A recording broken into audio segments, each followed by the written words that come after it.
काय आज मोर्चा काढलो, काय मागणी आहे मोर्चा?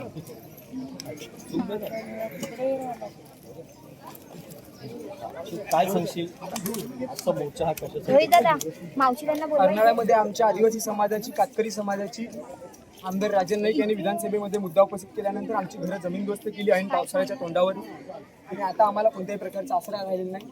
म्हणून आम्ही हा मोर्चा काढलेला आहे. आमची मागणी आहे की नैसर्गिक आपत्तीचा जो निधी असतो त्या निधीमधून आमच्या लोकांचं पुनर्वसन केलं पाहिजे, आणि ज्या घरांवर कारवाई झालेली आहे त्या आदिवासी कातकरी समाजाच्या महिला आहेत. त्यांचे पाय जर तुम्ही बघले तर 3-3 इंच खिल्लही लागले त्यांच्या पायाला. दाखव पाय, हे बघा, ही पायाची अवस्था आहे तिच्या. नीट सळे लागले पायामध्ये आणि एका बाईचं पाय फ्रॅक्चर झालेला आहे. या अशा परिस्थिती किती घरांवर?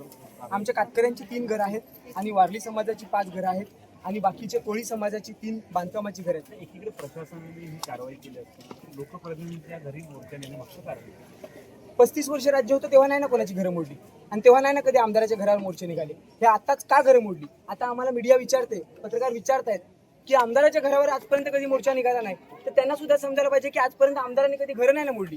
विधानसभेमध्ये तुम्हाला निवडून दिलंय ते लोकांची घरं मोडण्यासाठी मुद्दा उपस्थित करतात. तुम्ही या ठिकाणी वाढवण बंदर आहे, बुलेट ट्रेन चाललंय, हायवे चाललंय, लोकांच्या घरकुलाचा विषय आहे, गॅसचा एवढा मोठा टंचाई आहे, पाण्याचा प्रश्न आहे, बाकीचे मुद्दे उपस्थित करायला पाहिजेत. तुम्ही घरं तोडण्यासाठी हे मुद्दे जर उपस्थित करत असतील, तिकडे पंखे फास्ट येतात, तिकडे रात्री 2 वाजता जाऊन तुम्ही पंखे स्लो करतात, पण या ठिकाणी आदिवासींची घरं मोडत असताना दिवसा कुठे जातात तुम्ही स्वतःला संघर्ष करण्यास सांगतात. या एवढ्या आदिवासी महिला इथं संघर्ष करायला आल्यात, कातकरी समाजाच्या बाया संघर्ष करतायत, तरुण मुली संघर्ष करतायत. आता संघर्ष करण्या गेल्या कुठे? इथे रस्त्यावर उतरून संघर्ष करायला पाहिजे ना, तेव्हा आम्हाला वाटेल ना संघर्ष आहे. देवेंद्र फडणवीस साहेबांनी सांगितलं या संघर्ष करण्या म्हणजे झाल्या संघर्ष करण्या. प्रत्यक्षात संघर्ष करा ना. आज आम्हाला कल्पना आहे, सत्ता त्यांची आहे, आमच्यावर केसेस दाखल केल्या जातील खोट्या नाट्या, आम्हाला टार्गेट केलं जाईल, आमची घरं मोडली गेली, आमच्या पार्टीचं ऑफिस तोडण्यात आलं. आज भाजपची सत्ता आहे, भाजपचे हजारो ऑफिस आहेत इनलिगली, ते कधी तोडणार? मागणी आमचं पुनर्वसन झालं पाहिजे.